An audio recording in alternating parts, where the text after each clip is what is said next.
Zavier, obviously you guys have advanced. Can you point to, though, maybe some reasons for any of the offensive struggles, the last couple games compared to how well you guys were playing? Right now we're just trying to win. Trying to do whatever it takes to win, even if the shot comes like that from Jordan. But besides that, we're just trying to do the things we can control. The offense is, I wouldn't say it's not flowing, but we haven't hit some shots we usually make. I feel like once that happens, it'll open up a lot more. But until then, we're going to just try to do anything else that we can control to win. That ball goes through, you guys win the game. Do you feel a sense of, okay, we didn't play the best we wanted to, but we get another chance. We get a little bit of that tournament, Cinderella luck that you kind of need to move forward? I'm definitely blessed to have another opportunity. Thankful that JP hit the shot. But we just want to get back to the drawing board today and just be prepared for what Texas A&M has for us. What goes through your mind when that ball goes through? I wish I could tell you, but besides that we advanced, go to the Sweet 16 again, all that's a blessing. But besides that, I was kind of lost for words at the time. Zavier, you guys have won 2 straight Big Ten tournaments, 2 straight Sweet 16 appearances. Your coach said that after you guys lost to Northwestern on that Hail Mary play last year, that was kind of one of the lowest moments you guys had felt in your time here. But what does it mean now that you've been on this run and hopefully you're still chasing 4 games away from a possible national championship? It means a lot, but then again, we just want to keep playing, do the things we can control, listen to the coaches when they give a scouting report, things like that, and just stick together. Now's the time we just want to stick together, make smart decisions on and off the court, and just being able to just be blessed in a situation like this. Do you look at the bracket and go, oh boy, this is shaping up nicely for us? I don't look too much at the bracket, honestly. I just go along with it. We got Texas A&M. Hopefully we get another opportunity to play in the Elite 8, but we just want to focus on them for right now. Are there guys on the team that do look at the bracket that you have to say, whoa, hold on, let's just do one game at a time? No, I don't think it is, actually. Everyone knows that we got to take one game at a time. Obviously, we want to be national championship just like the rest of the 15 teams, but then again, we got to take one game at a time because we don't want one game to slip up and just ruin our whole season. When the offense struggles, but you guys know you can shoot, do you just assume it's going to come, that it's almost a relief knowing that you survived, but because the offense is going to come around, you just assume it will? We know it will. We trust the offense. We've been doing a great job of it, phenomenal job this year. So we just want to keep doing what we've been doing. We've been winning. We've been having success this year, so we want to continue that. Zavier, A&M's guards maybe not getting the same hype as Rob Gray in the last matchup, but what do you see on film as far as their capabilities? The coaches have watched a lot of film. I haven't watched a lot of film on him yet, but he's a good guard, freshman point guard, very quick, has handle, so it'd be a good matchup. But besides that, he's a great point guard. What has served this team so well in just going through this run and playing so many games and just the wide range of emotions you guys have been through? Just being able to stick together.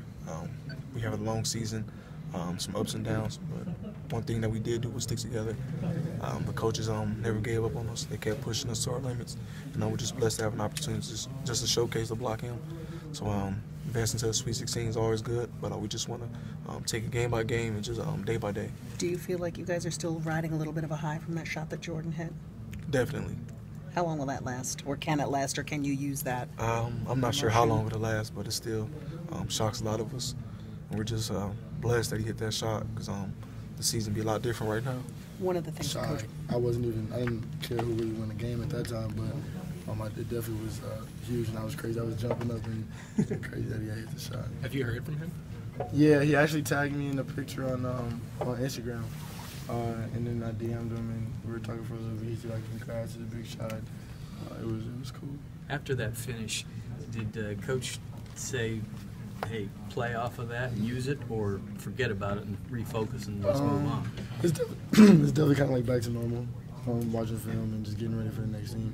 He definitely told me to live in the moment and then take it all in and accept it, but it's only so long you can do it before you got to go for the next game. Did you get a kick out of the Jordan Poole, Jordan Peele mix-up that happened on Twitter? Yeah, that was actually crazy. That's like I said, he hit me up earlier today, and that was something that I found that was super duper interesting, and especially like watching all his videos as a kid. And after a shot like that, being able to just connect with guys like that is definitely awesome. Did he follow you on Twitter? Yeah, he followed me. A lot of people followed me, like Jamal Crawford followed me, and then Taco Charlton, just a lot of guys. I followed you. Yeah, it's lit. So what does it mean that not only you hit that shot, but doing that in that setting where you guys get to move on to the second weekend of the tournament? When that ball went in, did you know automatically, like, oh my goodness, we're going to keep on playing in this? Nah, it was so many things that was going on at the time, and when we got back to the locker room, we're definitely like, yeah, our season's we're gonna be able to continue and keep playing, and it's time to lock back in again. But when you're in a situation like that, down with 3 seconds left, there's only so much hope that you have, thinking like, oh, what's the seniors' last game and stuff like that. But definitely being able to continue playing basketball for the rest of the season is big. What does it feel like to it's almost like you have new life. You guys did think you were dead. For sure. What does it feel to, like, be revived? Yeah, having that feeling of not being able to play again, or not having to come into practice, or just like at least having a little bit of taste is something that you don't want to experience.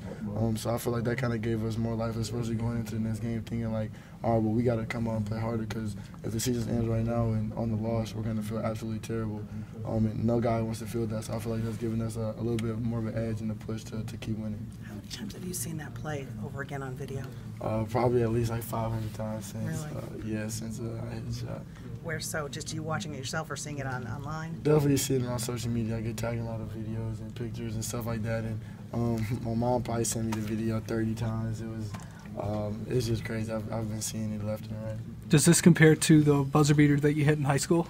Nah. I mean, just because it's the same shot is definitely big, but being able to have a game winner and on a stage like that is definitely a little bit different. Did you look back at that shot though? Because I think ESPN compared it and it was the same. Yeah. It's definitely almost identical, and being able to hit a shot like that in high school and a year later being in a similar situation but one for game is definitely huge. Jordan, sorry, with your buddy, what's the deal with the glasses? Before the end of the game, last game, I got poked in the eye, and my eye's been bothering me a little bit, and I've been trying to just wear the goggles so my eye isn't irritable.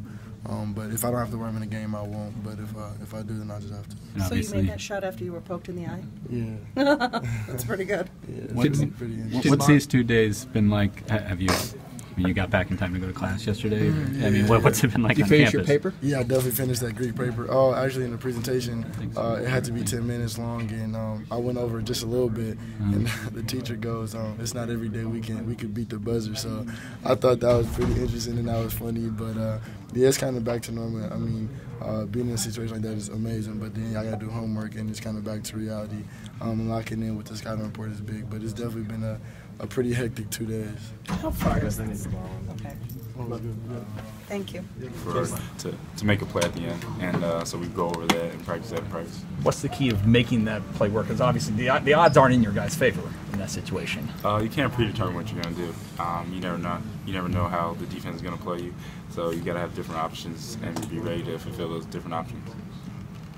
Muhammad, this is the final run for you whenever this tournament ends, hopefully for you guys with the championship. But what it mean that not only that shot went in, but also kind of continued this run you guys have been on since losing to Northwestern in that game just before the BTT last year?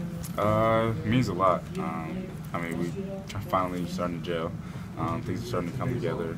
We didn't play our best game of basketball the past 2 games, but we still won, and that's a positive to me because we have another chance to go out there and play again. Seeing Jordan in the rec specs, you telling him now he has to play how you did at Maryland? A little bit. I haven't been messing with him, saying he's trying to be like me, and saying that's not a bad thing.